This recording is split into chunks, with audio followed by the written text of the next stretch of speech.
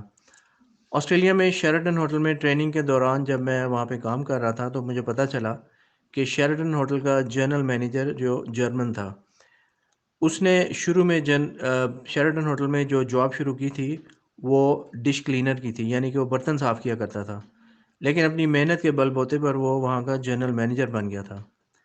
ان لڑکوں نے گھر پہنچ کر جلدی سے کھانے پینے کا انتظام کیا، اور ہم نے خوب مزے سے آملیٹ، ڈب روٹی، مکھن، شہد، زیتون، پنیر وغیرہ کھایا۔ انہوں نے بتایا کہ جرمنی میں حلال چیزیں بآسانی مل جاتی ہیں۔ کھانے کے بعد مجھے نیند آئی ہوئی تھی، اور وہ بھی کچھ دیر کے لیے آرام کرنا چاہتے تھے، اس لیے انہوں نے میرے لیے ایک کمرہ دے دیا اور خود دونوں ایک روم میں شفٹ ہو گئے۔ میں ان لڑکوں کی مہمان نوازی سے بہت متاثر ہوا تھا۔ انہوں نے ایک دم سے مجھ پر بھروسہ کر لیا تھا اور اپنے گھر لے آئے تھے، اور اب میں ان کے گھر میں آرام کر رہا تھا۔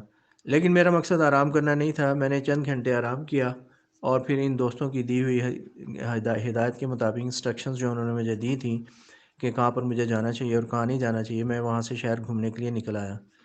میں نے ان کے گھر کی لوکیشن کو اچھی طرح سے لکھ لیا تھا، اور راستوں کو بھی کاغذ پر لکھ لیا تھا کہ مجھے واپسی پر کوئی مشکل پیش نہ آئے۔ راستے میں اسٹیشن کی طرف جاتے ہوئے میں نے بورڈز وغیرہ کے نام اور گلیوں کے کچھ نام بھی لکھ لیے، جس سے مجھے کافی تسلی ہو گئی تھی۔ ویسے میرا چیزوں کو دیکھنے کا مشاہدہ بھی کافی اچھا ہے، اس لیے میں 2 دن وہاں رہا تو مجھے آنے جانے میں کسی قسم کی مشکل کا سامنا نہیں کرنا پڑا۔ ٹرین اسٹیشن کے نام وغیرہ بھی نوٹ کر لیے تھے۔ میں ٹرین اسٹیشن پر پہنچ گیا اور سوچ رہا تھا کہ کیا کیا جائے۔ ایک خیال یہ تھا کہ کسی ٹرین پر بیٹھ کے اس کے آخری اسٹاپ تک جاؤں، اور پھر وہاں پر مٹر گشت کروں، چیک کروں، ادھر ادھر دیکھوں پھروں، گھوموں پھروں، اور اسی ٹرین پر بیٹھ کے واپس آ جاؤں۔ لیکن میں نے فرینکفرٹ سٹی شہر جانے کا ارادہ کیا، اور ٹرین میں بیٹھ کر سٹی پہنچ گیا۔ لندن یا پیرس میں بھی اتنی زیادہ پرانی اسٹائل کی بلڈنگیں نہیں دیکھی تھیں جتنی کہ میں نے فرینکفرٹ میں دیکھیں۔ روڈ کے ساتھ ساتھ والی جگہیں اینٹوں سے بنائی گئی تھیں، یہ چیز میں نے ہر جگہ دیکھی تھی۔ گلیاں اینٹوں کی بنی ہوئی تھیں، اور اینٹیں بھی خاص قسم کی اور خاص رنگوں کی، زیادہ تر ان میں گرے رنگ کی اینٹیں لگائی گئی تھیں جو کہ بہت بھلی معلوم ہوتی تھیں۔ شہر میں ٹرام بھی چل رہی تھی، لیکن میں ٹرام کی سیر نہ کر سکا، بس دور سے ہی دیکھ لی۔ یہ سب بجلی سے چلتی تھیں، اس سے اندازہ لگایا جا سکتا ہے کہ جرمنی اور دوسرے ترقی یافتہ کنٹریز جو ہیں ان کے پاس انرجی پیدا کرنے کی کتنی صلاحیت ہے، کہ شہر میں ٹرینیں اور ٹرام بجلی سے چلتی ہیں اور عوام کے لیے بہت زیادہ سہولت مہیا کرتی تھیں۔ پاکستان میں سنتے تھے کہ نیوکلیئر صلاحیت اس لیے حاصل کی جا رہی تھی کہ بجلی پیدا کی جا سکے، لیکن ایٹامک بم بنانے کے باوجود بھی پاکستان بجلی کی صلاحیت میں کچھ ترقی نہ کر سکا۔ کیا وجہ ہے یہ تو اس کی تو حکمران ہی بتا سکتے ہیں۔ عوام تو بس انتظار ہی کر رہے ہیں کہ کب انرجی کا مسئلہ حل ہوگا اور کب ان کی زندگی آسان ہوگی۔ فرینکفرٹ شہر کے بیچوں بیچ ریور دریا گزرتا ہے، اور ہر ترقی یافتہ ملک کے معروف شہروں میں سے دریا اس طریقے سے گزارے گئے ہیں کہ ریور کے پانی سے کوئی نقصان نہیں ہوتا، بلکہ دریا شہر کی خوبصورتی میں اضافہ کرتے ہیں، اور سٹیزن جو وہاں کے لوگ رہنے والے ہیں وہ دریا کے کنارے بیٹھ کر سکون محسوس کرتے ہیں، جبکہ دریا کی سیر کرانے کے لیے کشتیاں بھی چلائی گئی ہیں۔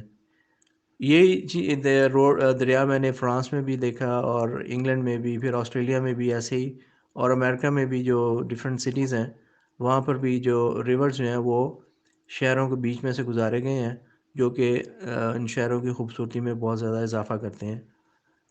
میں بھی وہاں گھومتا گھامتا شہر کا جائزہ لیتا ادھر ادھر پھر رہا تھا۔ میرا خیال ہے کہ جرمنی کے لوگ کھانے پینے کے معاملے میں انگلینڈ اور فرانس کے لوگوں کے مقابلے میں زیادہ خوش خوراک ہیں۔ میں نے شہر کی سیر پر جانے سے پہلے 2-4 سینڈوچ رکھ لیے تھے گھر سے، کیونکہ پتہ نہیں تھا کہ حلال کھانا کہاں سے ملے گا اور شاید نہ ملے۔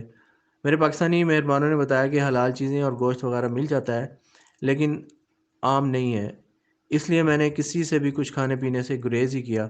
البتہ کولڈ ڈرنک اور کافی لینے میں کوئی حرج نہیں تھا۔ اور پھر میرا ایکسپیرینس یہ تھا کہ جو کہ میں کیلے اور دودھ جو کہ انتہائی ہائی لیول کی انرجی دیتے تھے، اور پھر ان کو کھانے کے بعد کئی گھنٹے بھوک نہیں لگتی تھی۔ کچھ شاپنگ مال میں گیا لیکن کوئی بھی شے نہیں خریدی کہ کہیں میرا ویٹ جو ہے وہ سامان کا زیادہ نہ ہو جائے اور پھر چلنے پھرنے میں مجھے مشکل ہو۔ ایک روڈ پر چلتا جا رہا تھا اور یہ کافی لمبی روڈ تھی، لیکن روڈ کے ایک سائڈ پر پارک بنا ہوا تھا، بہت خوبصورت لگ رہا تھا۔ میرا دل چاہا کہ کچھ دیر کے لیے ادھر بیٹھ جاؤں، اور پھر خیال آیا کہ اسی روڈ کے اینڈ تک جا کر واپس آتا ہوں اور پھر پارک میں بیٹھوں گا۔ اس روڈ کے دوسری طرف شاپس، ریسٹورنٹس وغیرہ بنی ہوئی تھیں۔ ریسٹورنٹ والوں نے فٹ پاتھ پر ٹیبلز اینڈ چیئرز لگائی ہوئی تھیں، جو کہ تقریباً سب کنٹریز میں ایسے ہی لوگ فٹ پاتھ پر بیٹھ کر کھانا کھانا، وہ کافی وغیرہ پینا پسند کرتے ہیں۔ جب میں روڈ کے اینڈ تک پہنچا تو سامنے ہی مجھے ریور نظر آ گیا۔ میں حیران رہ گیا کہ بالکل ہی اچانک سامنے سے ریور نظر آ گیا۔ یہ ریور دریائے ٹیمز جو کہ انگلینڈ میں ہے کی طرح سے بڑا نہیں ہے، لیکن زیادہ چھوٹا بھی نہیں ہے۔ کناروں پر بیٹھے بینچ پر بیٹھے ہوئے لوگوں کے انجوائے کر رہے تھے، اور وہاں پر بینچ رکھے ہوئے تھے لوگوں کو بیٹھنے کے لیے، اور اس میں سے کچھ بینچ پہ لوگ بیٹھے ہوئے تھے اور کچھ خالی تھے۔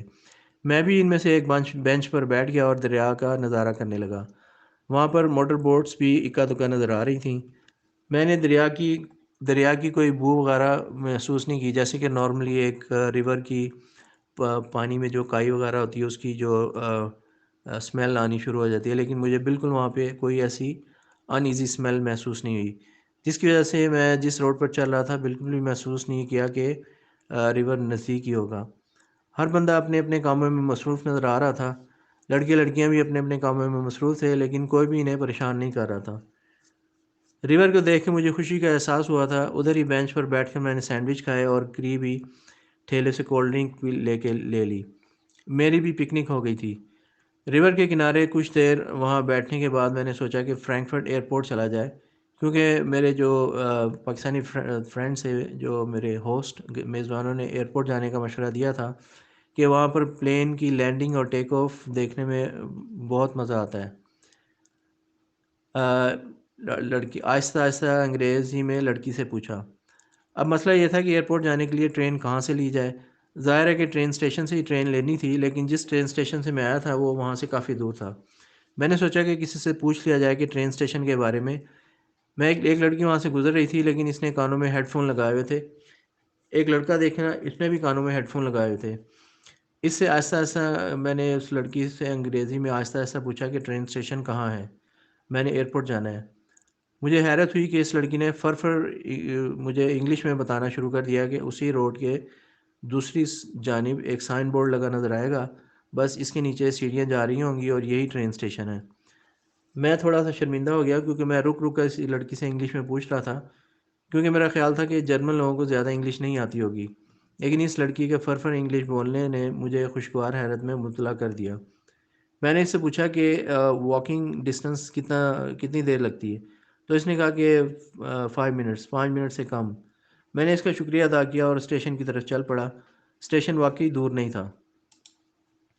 راستے میں نے دیکھا کہ ایک کافی شاپ کے باہر جو کہ ٹیبل اینڈ چیئرز لگی ہوئی تھیں وہ زمین میں فکس ہوئی تھیں، اور اس ایک سائڈ پہ آدمی کھڑا کوئی لیور دبا رہا تھا، اور چیئرز اور جو ٹیبل جو تھیں وہ پیک ہو رہی تھیں آہستہ آہستہ، وہ ایسے پیک ہو رہی تھیں جیسے صوفہ کم بیڈ وغیرہ کو صوفہ بھی بنا سکتے ہیں اور بیڈ بھی بنا سکتے ہیں، اسی طریقے سے وہ چیئرز اور ٹیبلز جو تھیں وہ آہستہ آہستہ زمین میں جا رہی تھیں۔ یعنی کہ زمین کے اندر انہوں نے اتنا وہ بڑا نیچے گیپ بنایا ہوا تھا کہ اگر آپ ان بٹن آن کریں تو وہ چیئرز اور ٹیبلز باہر آ کے سیٹ ہو جاتی ہیں، اور پھر دوبارہ اگر آپ بٹن آن کریں تو وہ چیئرز اس زمین کے اندر چلی جاتی ہیں، اور پھر اوپر سے زمین بالکل لیول کے برابر ہو جاتی ہے۔ اور آہستہ آہستہ وہ میز اور کرسیاں پیک ہو کے نیچے زمین میں چلی گئیں اور اوپر ایک لوہے کی چادر نے میز کرسیوں کو ڈھانپ لیا اور فٹ پاتھ بالکل برابر ہو گیا اور اس پر لوگ چل پھر سکتے تھے۔ یہ چیز میرے لیے ایک بالکل نہیں تھی، ایک گڑھا سا تھا جس میں میز اور کرسیاں پیک ہو کر نیچے چلی گئیں اور اسی طریقے سے اوپر بھی آ جاتی تھیں۔ چیئرز اینڈ ٹیبلز کو اٹھا اٹھا کے باقی اندر اور باہر لانے کی ضرورت نہیں پڑتی تھی۔ میں جلدی اسٹیشن پر پہنچ گیا اور وہیں سے اسٹیشن والے سے ایئرپورٹ جانے کی ٹرین کے بارے میں پتہ کیا۔ وہیں سے ایک ٹرین ڈائریکٹ جاتی تھی۔ کچھ ہی دیر انتظار کے بعد ٹرین آ گئی اور ٹرین میں بیٹھ کے ایئرپورٹ پہنچ گیا اور بالکل رن وے کے سامنے والے ٹرمینل میں کھڑا ہو گیا۔ ادھر ہی فاسٹ فوڈ ریسٹورنٹ کی چیئرز بھی پڑی ہوئی تھیں، میں بھی ادھر ہی بیٹھ گیا۔ ٹرمینل سے باہر رن وے کا منظر صاف نظر آ رہا تھا۔ ذرا غور سے دیکھنے پر نظر آیا کہ جیسے پلینز جو تھی جہازوں کی لائن لگی ہوئی تھی۔ ایک جہاز لینڈ کر رہا تھا اور اس کے پیچھے 4 یا 5 پلین جو تھے وہ لینڈ کرنے کی پوزیشن میں صاف نظر آ رہے تھے۔ یہ منظر بہت زیادہ پرجوش تھا، بہت انوکھا اور حیرت ناک۔ ایسے لگ رہا تھا کہ جیسے کوئی مووی چل رہی ہے۔ اتنی سمیٹری، ہم آہنگی سے جہاز ایک دوسرے کے پیچھے پیچھے ایئرپورٹ پر لینڈ کر رہے تھے۔ یقیناً اس میں بہت زیادہ ایکوریسی سے لینڈنگ اور ٹیک آف ہو رہی تھی۔ پلین کی یہ مسحور کن چارمنگ دیکھنے کے لیے میرے لیے ایسے تھے جیسے کہ ایک چام کسی نے کر دیا ہو۔ یہ لمحات میں کافی دیر تک ادھر بیٹھا ان منظر کو، ان لمحات سے لطف اندوز ہوتا رہا۔ مزے کی بات یہ تھی کہ یہ نارمل روٹین کی بات تھی فرینکفرٹ ایئرپورٹ والوں کے لیے۔ اس سے مجھے اس بات کا احساس ہوا تھا کہ اکنامیکلی، معاشی طور پر کتنی خوشحالی ہوگی، کیونکہ یہ صرف جرمنی کا ایک ہی ایئرپورٹ تھا۔ اس کے علاوہ بھی جرمنی میں کتنے زیادہ ایئرپورٹ تھے۔ جرمنی دنیا کی بڑی جو اسٹرانگ اکانومیز ہیں، معیشتوں میں سے ایک ہے، اور یہ سارا جرمنی کے لیڈرز کا کمال ہے۔ بے لوث لیڈرز نے اپنے قوم کی اس طریقے سے رہنمائی کی کہ جرمنی دنیا کی عظیم قوموں میں شمار ہونے لگا۔ پاکستانی لوگ بھی ایسی ترقی کے منتظر ہیں، دیکھتے ہیں کہ کب ہوتی ہے یہ ترقی۔ ایئرپورٹ پر بیٹھے ہوئے دیکھتے ہیں کہ کب ہوتی ہے یہ ترقی۔ ایئرپورٹ پہ بیٹھے ہوئے مجھے شام ہو گئی تھی اور ادھر ہی میں نے ایک گھر پر بھی بات کر لی تھی، جس کے بعد مجھے گھر والوں کی یاد بہت آنے لگی۔ میں نے اپنے پاکستانی میزبانوں کے پاس واپس آنے کا ارادہ کیا اور ایئرپورٹ کے نیچے ہی سے ٹرین پر بیٹھ کر وہاں سے روانہ ہوا۔ میں نے جرمنی میں ٹرینوں کو کھچا کھچ بھرا ہوا نہیں دیکھا۔ کچھ لوگ ٹرینوں میں کھڑے ہو کر بھی سفر کر رہے تھے، لیکن دھکم پیل بالکل بھی نہیں دیکھنے کو ملی۔ ترقی یافتہ ملکوں میں ہر کام پوری پلاننگ، منصوبہ بندی کے ساتھ کیا جاتا ہے اور پوری اسٹڈی کی جاتی ہے، ریسرچ کی جاتی ہے کہ جو بھی کام کیا جانا ہے اس کا آئندہ آنے والے سالوں میں کیا اثر ہو سکتا ہے، اور ہر ترقی یافتہ کام کو آئندہ آنے والے سالوں میں اور زیادہ پھیلانے کی گنجائش رکھی جاتی ہے۔ یہ وجہ ہے کہ ایک ترقی یافتہ منصوبہ اپنے پورے اثرات سے عوام کو فائدہ پہنچاتا رہتا ہے۔ مجھے ایک ٹرین تبدیل کرنی تھی واپسی کے لیے۔ میں سوچ رہا تھا کہ ٹھیک سٹاپ پر اتر کر دوسری ٹرین پکڑ لوں، وگرنہ میرا وقت ضائع ہو سکتا تھا اور ٹینشن بھی ہو سکتی تھی۔ میں نے اپنے نوٹس نکال لیے تھے اور ان کے مطابق میں ٹھیک ٹرین میں بیٹھا تھا، اور جس سٹاپ پر اتر کر مجھے ٹرین بدلنی تھی وہ بھی بس اب نزدیک آ رہا تھا۔ جرمنی میں مجھے ٹرین میں یا بازاروں میں پھرتے ہوئے کوئی خوف محسوس نہیں ہوا۔ حالانکہ جب میں فرینکفرٹ بس اسٹیشن سے اترا تھا تو میرے سامنے ہی نشئی قسم کے جو لوگ نظر آئے تھے، جس کی وجہ سے میرے ذہن میں جرمنی کا نازی گروپ آ گیا تھا، جو کہ سروں سے گنجے ہوتے ہیں اور تشدد کرنے میں بالکل نہیں گھبراتے۔ لیکن اس پہلے ایکسپیرینس کے بعد سب کچھ اچھا ہوا تھا، جس کی وجہ سے میرے ذہن سے نازی گروپ کا ہوا بالکل ہی ختم ہو گیا تھا۔ ابھی بھی ٹرین میں ماحول اچھا تھا اور سب لوگ اپنے اپنے کاموں میں مگن تھے۔ ٹرین جب سٹاپ پر رکی تو میں نے ٹرین سے اتر کر دوسری ٹرین کا شیڈیول اور ٹرمینل دیکھا، جو کہ ایک دوسرے ٹرمینل سے جا رہی تھی۔ ٹرینیں آ جا رہی تھیں اور اسٹیشن پر ایک دم سے بہت سے لوگ ہو جاتے تھے اور کبھی بالکل سنسان ہو جاتا تھا۔ حسب معمول یہ ٹرین بھی وقت پر آ گئی اور شکر تھا کہ صحیح ٹرین تھی۔ تقریباً 10 منٹ میں اس ٹرین نے مجھے میرے سٹاپ تک پہنچا دیا۔ اب مجھے 10 منٹ سے زیادہ کا راستہ گلیوں میں سے واک کر کے طے کرنا تھا۔ جب میں گلیوں میں سے گزر رہا تھا تو مجھے پھر لاہور کی گلیاں یاد آ گئیں۔ فرینکفرٹ کی گلیاں جہاں سے میں گزر رہا تھا رونق والی تھیں اور روشن تھیں، اور لوگ آ جا رہے تھے، یہاں تک کہ کافی لڑکے لڑکیاں سائیکلیں بھی استعمال کر رہے تھے، لیکن کسی قسم کی بے عزتی محسوس نہیں کرتے۔ اچھے اچھے کپڑے پہنے لڑکے لڑکیاں، عورتیں مرد سائیکلوں کی سواری کرتے نظر آئے۔ ایک گلی سے گزرتے ہوئے گندا نالا بھی آ گیا، جس سے مجھے پھر لاہور کی یاد آ گئی۔ گھر کی طرف جاتے ہوئے میں سوچ رہا تھا کہ کل مجھے جرمنی سے اگلی منزل یعنی چیکوسلوواکیہ کے لیے روانہ ہونا چاہیے، کیونکہ فرینکفرٹ کی سیر کر لی تھی اور اگر کوئی جگہ رہ گئی تھی تو وہ کل لندن میں دیکھی جا سکتی تھی، اور شام یا رات کو چیکوسلواکیہ جہاں ایڈرینا رہتی تھی اس سے ملنا تھا، جو کہ مجھے لندن میں ملی تھی، اور چیکوسلواکیہ آنے کی اس نے دعوت دی تھی۔ فرینکفرٹ میں میرا سارا دن بہت اچھا گزرا، میں نے ہر جگہ انجوائے کیا۔ ٹرین کا سفر بھی بہت اچھا تھا، ایئرپورٹ پر تو کمال ہی ہو گیا تھا، 2-3 گھنٹے ایسے گزرے کہ وقت گزرنے کا پتہ ہی نہیں چل سکا۔ ریور پر بھی وقت اچھا گزرا وہاں، اور وہاں کی گلیوں سے گزرتے ہوئے مجھے کچھ لمحوں کے لیے اپنے لاہور کی گلیاں یاد آ گئیں۔ حتیٰ کہ لاہور میں گلیوں میں جو چھوٹے چھوٹے کریانہ سٹور بنے ہوتے ہیں، اسی طرح کے سٹور بھی مجھے فرینکفرٹ کی گلیوں میں دیکھنے کو ملے۔ میں نے کاغذ جس پر نقشہ بنا ہوا تھا اپنے پاکستانی میزبانوں کے گھر کا پتہ نکال لیا، اور نشانیاں دیکھ کر آگے بڑھتا رہا، اور بالآخر گھر تک پہنچ گیا۔ وہ دونوں دوست پہلے سے ہی گھر میں موجود تھے اور میرا انتظار کر رہے تھے، اور باتیں کر رہے تھے کہ کہیں راستہ نہ بھول گیا ہوں۔ گھر میں داخل ہوتے ہی کھانے کی خوشبو نے میری بھوک کو زیادہ کر دیا۔ لڑکوں نے بتایا کہ کھانا تیار تھا، اور کھانے کے ساتھ ساتھ باتیں بھی کرتے رہے۔ کھانا کھاتے ہوئے میں نے سارے دن کی کارگزاری ان کو سنائی۔ انہوں نے بتایا کہ جب بھی پہلی مرتبہ فرینکفرٹ آئے تھے تو وہ بھی ایئرپورٹ کا نظارہ کرنے گئے تھے۔ انہوں نے معذرت کی کہ وہ میرے ساتھ شہر کی سیر کے لیے نہیں جا سکتے تھے، کیونکہ ان کو اپنی اسٹڈی اور پھر اپنے کام میں کافی زیادہ بیزی تھے۔ ہم کافی دیر تک باتیں کرتے رہے۔ انہوں نے بتایا کہ یونیورسٹی میں اسٹڈی انگلش میں ہی ہوتی تھی، انہیں وہاں رہتے ہوئے کبھی کوئی مشکل پیش نہیں آئی، اور نہ ہی کسی قسم کی کوئی عصبیت، جیسے کہ وہ سمجھتے ہوں کہ لوگ ان کو پسند نہیں کرتے، تو اس لیے اس طرح کی کوئی انہیں کسی قسم کی اسٹرینجنس محسوس نہیں ہوئی کہ وہ they were strange for the people living there. یہ بات میرے لیے حیرت کا باعث تھی، کیونکہ میرے خیال کے مطابق جرمنی میں لوگ غیر جرمن کو پسند نہیں کرتے ہوں گے، لیکن جو میں نے مشاہدہ کیا تھا اور میرے پاکستانی دوستوں نے بتایا تھا وہ میرے خیالات سے بالکل مختلف تھا۔ ہم نے اگلے دن کی پلاننگ کی اور سونے کے لیے لیٹ گئے۔ بڑے سکون کی نیند آئی۔ صبح اٹھا تو فریش ہو گیا تھا، نہا دھو کر فریش ہو کر ناشتہ کیا، اور پھر ایک لڑکا یونیورسٹی جانے کے لیے چلا گیا اور دوسرے نے کچھ دیر ٹھہر کر جانا تھا۔ ہم نے یہ طے پایا کہ وہ دونوں اسی مسجد میں مجھ سے ملاقات کریں گے جب وہ یونیورسٹی جہاں سے میں نے ان سے پہلی دفعہ ملاقات کی تھی۔ جب وہ یونیورسٹی سے پڑھ کر آ جائیں گے تو وہ مجھے ادھر ہی ملیں گے۔ اس دوران میں کچھ شہر اور شہر میں کسی اور جگہ پہ گھوم پھر لوں گا۔ ہم دونوں کچھ دیر کے بعد گھر سے نکل آئے۔ میں نے اپنا بیگ بھی لے لیا تھا کہ اب مجھے شام کو چیکوسلواکیہ کے لیے بس لینی تھی۔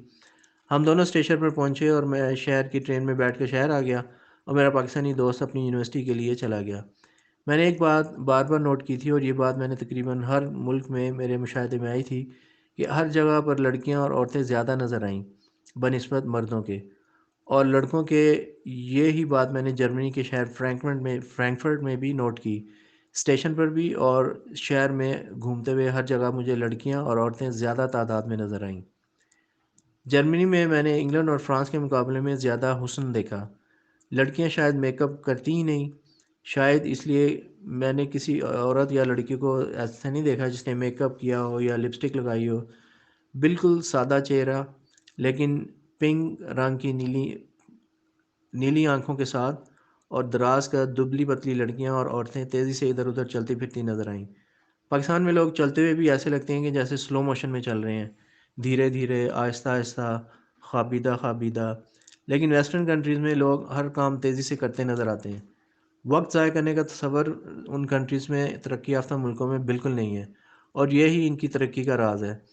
ہمارے ملک میں جب تک کوئی دھکا نہ لگائے لوگ خود سے کام نہیں کرتے۔ ہر کام میں ہمیں دھکا سٹارٹ ہونا پڑتا ہے، جس کی وجہ سے ہم زندگی کے ہر شعبے میں بہت سال پیچھے رہ گئے ہیں۔ شہر پہنچ کر میں شہر کے بیچوں بیچ ایک کافی بہت بڑی جگہ کھلے صحن کی طرح کی ہے، جہاں پر لوگ چلتے پھرتے، کھاتے پیتے، اٹھتے بیٹھتے اور آرام کرتے ہیں۔ میں نے بھی کچھ دیر وہاں بیٹھ کر لوگوں کو اور ارد گرد کے ماحول کو دیکھتا رہا۔ میں نے فرینکفرٹ میں کسی لڑکے لڑکی کو کوئی ایسی ویسی حرکت کرتے نہیں دیکھا، جبکہ لندن اور فرانس میں یہ حرکتیں عام نظر آتی ہیں۔ فرینکفرٹ میں ٹرامز بھی چلتی ہیں، اور ان میں کھانے والی ٹرامز بھی ہوتی ہیں، جس میں بیٹھ کر آپ کھانا کھائیں اور ساتھ ساتھ شہر کی سیر بھی کرتے جائیں۔ آسٹریلیا کے شہر میلبرن میں بھی ڈنر ٹرامز چلتی ہیں۔ ڈنر بھی کریں اور ساتھ ساتھ شہر کی سیر کا لطف بھی اٹھائیں۔ میں چلتا ہوا مسجد کی طرف آ گیا، جہاں پر میرے پاکستانی میزبانوں سے ملاقات ہوئی تھی۔ مسجد کھلی تھی اور نماز کا وقت تھا۔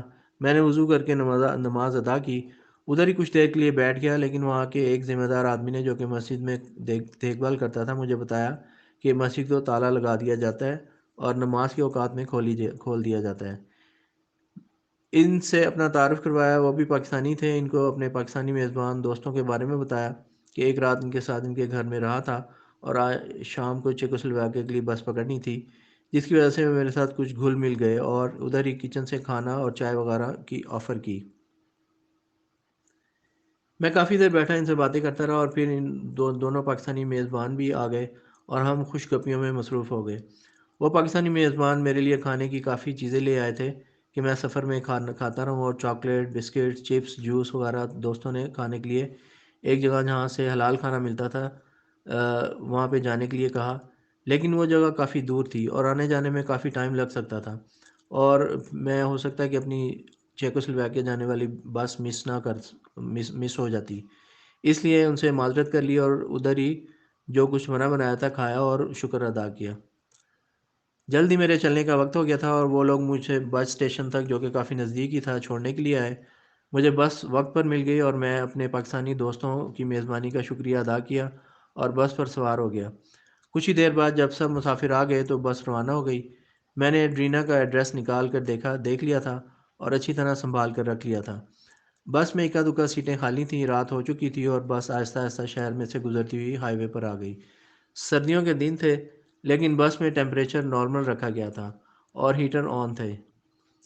میرے ساتھ والی سیٹ پر کوئی بھی نہیں بیٹھا تھا، اس لیے مجھے فرنٹ کی طرف سیٹ نہ مل سکی اور میں تقریباً درمیان میں بیٹھا تھا۔ ویسے بھی رات کا وقت تھا تو فرنٹ والی سیٹ پر بیٹھ کر کوئی بھی فائدہ نہیں تھا کہ باہر اندھیرے میں اندھیرا تھا اور ہیولے ہی نظر آ رہے تھے اور کچھ باہر کی چیزیں نہیں دیکھی جا سکتی تھیں۔ کچھ دیر کے لیے نیند آ گئی، پتہ نہیں کتنی دیر سویا ہوں گا۔ جب اٹھا تو بس ایک جگہ رک رہی تھی۔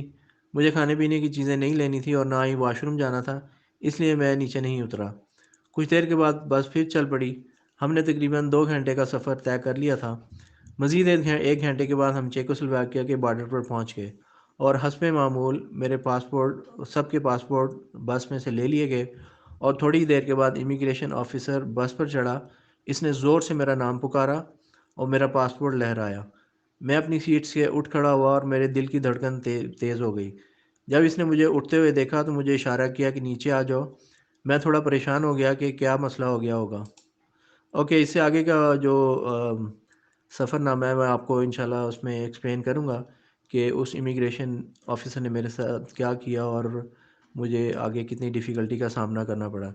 Thank you very much for listening to me. آپ اس ویڈیو کو لائک کریں، سبسکرائب کریں، کمنٹس وغیرہ لکھیں اور بیل آئیکن کو پریس کریں تاکہ جب میں اپنی نیکسٹ ویڈیو اپلوڈ کروں تو آپ کو اس کا نوٹیفیکیشن مل جائے۔ Thank you, have a nice day. السلام علیکم۔